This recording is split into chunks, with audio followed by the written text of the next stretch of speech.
Allez, salut à tous, c'est Cal. Et ce matin, nous allons regarder le Didi, le Ploplo, le... Oui, oui, merci, merci toi là-bas au fond de la salle qui a répondu. Merci en ce matin d'être réveillé. Au moins, j'aurai l'impression que je ne parle pas dans le vent. Alors, le Diplodocus de Safari, première chose qui moi m'a sauté, qui m'a sauté aux yeux à l'époque où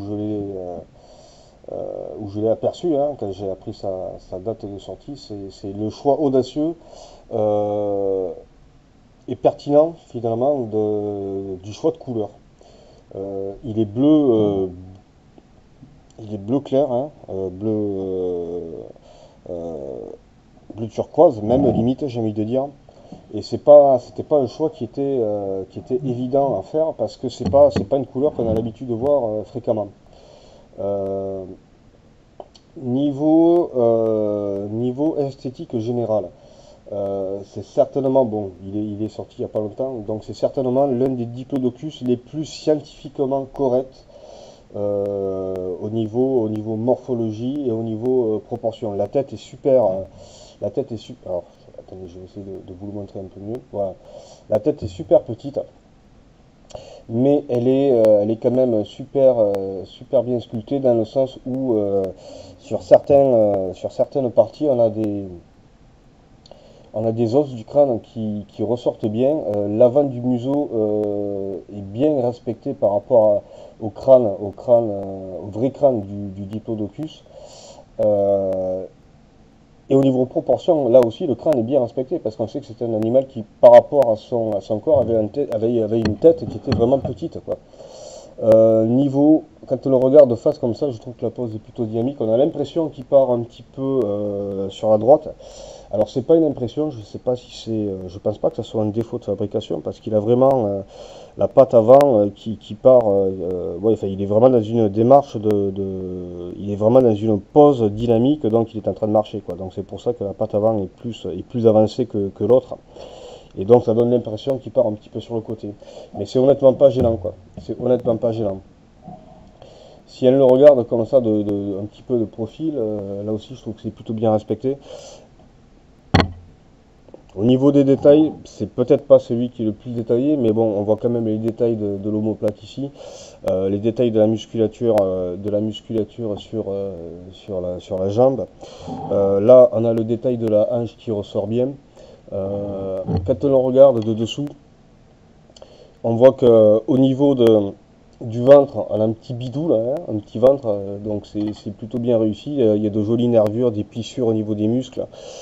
Sur le cou, ça a été sculpté de façon à ce que on voit ça fasse finalement ressortir un petit peu mieux la musculature. Et surtout, je pense que le détail qui est j'allais dire, comment dire, c'est pas véritable, mais c'est quand même ce qui prouve qu'ils ont pas fait n'importe quoi. C'est les épines dorsales qui parcourent finalement tout le long de l'animal, c'est-à-dire ça part vraiment du niveau juste derrière la tête et ça arrive quasiment au bout de la queue, quoi. Alors la queue un fouet et je la trouve super bien réussie, assez fidèle à ce qu'était la queue d'un animal. Bon là ça suggère clairement que l'animal est en train de marcher et qu'il a la queue qui est en train de remuer derrière, quoi. Donc l'animal à lui-même, quand on le regarde comme ça de trois quarts profil, c'est tellement scientifiquement correct. Et détail quand on le regarde dessus, et je trouve que c'est encore plus flagrant là, c'est qu'on voit que pour une fois, on a un diplodocus qui est vraiment conforme à ce qu'il était, c'est-à-dire qu'il n'y a pas un ventre, il n'est pas énorme. Au niveau du dos, du ventre là, il est vraiment il est extrêmement fin. Je crois que c'est une des choses qui m'a le plus impressionné quand on le regarde. Là, on a une vue de face, hein. Donc on voit qu'il est pas gros, quoi. Il n'est pas épais. Et trop souvent, à l'époque, quand on représentait des diplodocus, on avait tendance à les représenter aussi gros Finalement, au niveau de l'abdomen, du ventre et des hanches, aussi gros qu'un apatosaure, la seule différence qu'il y avait, c'était effectivement le cou qui était un peu plus fin et la queue plus longue. Mais sinon, après, pour le reste du corps, il n'y avait pas d'effort qui avait été fait. Mais là, je trouve que celui-là, pour le coup, c'est, enfin, de toute façon, de tous les diplodocus que j'ai pu avoir dans ma vie, c'est celui-là qui est le plus scientifiquement correct. Alors, maintenant, on va passer aux mesures. Qu'est-ce que ça donne au niveau mesure?